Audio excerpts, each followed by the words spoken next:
I'm James Robinson and I lead APCO's office in Shanghai. Beijing is about to host the biggest diplomatic meeting since the G20 meeting in Hangzhou last year.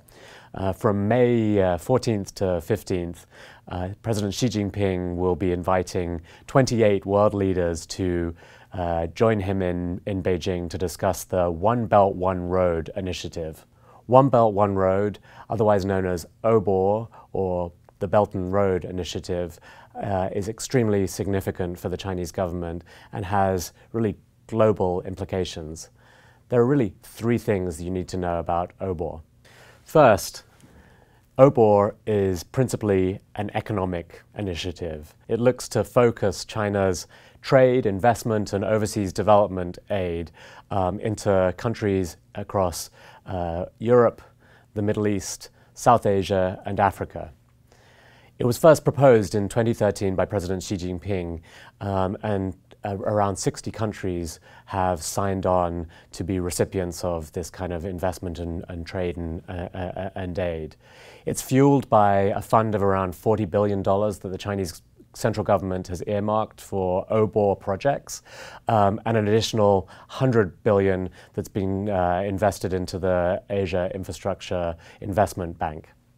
Second, it's a political initiative. This is a vehicle for China to assert its diplomatic leadership in the world, and so exert its geopolitical influence, as well as make a mark domestically and show its own people that it is playing a greater role in international affairs. The meeting next week is going to bring together many world leaders. Nawaz Sharif from Pakistan, the Prime Minister of Italy, President Putin, among many others. Each of these leaders sees tremendous economic self-interest in participating in the OBOR initiatives and attracting Chinese foreign investment and trade.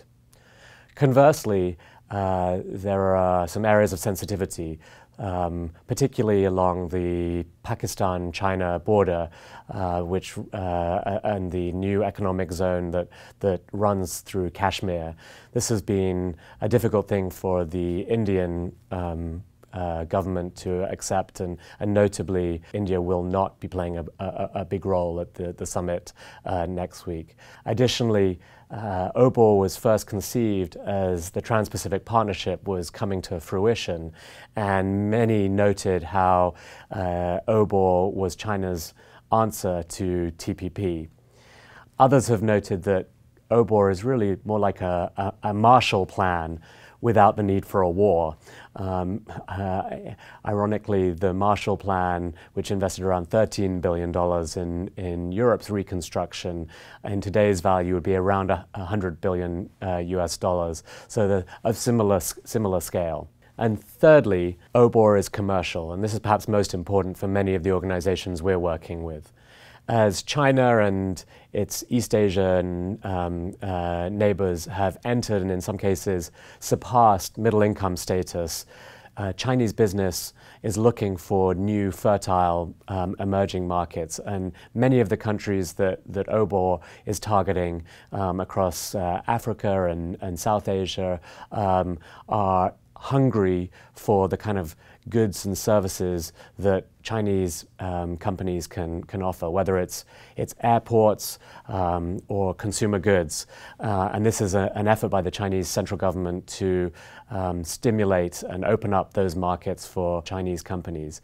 And this is significant for Western multinationals who frankly don't have the same level of financial and regulatory support that their Chinese counterparts are seeing through the OBOR initiatives. So in conclusion, while many in the West are not familiar with One Belt, One Road, this is something that is extremely significant.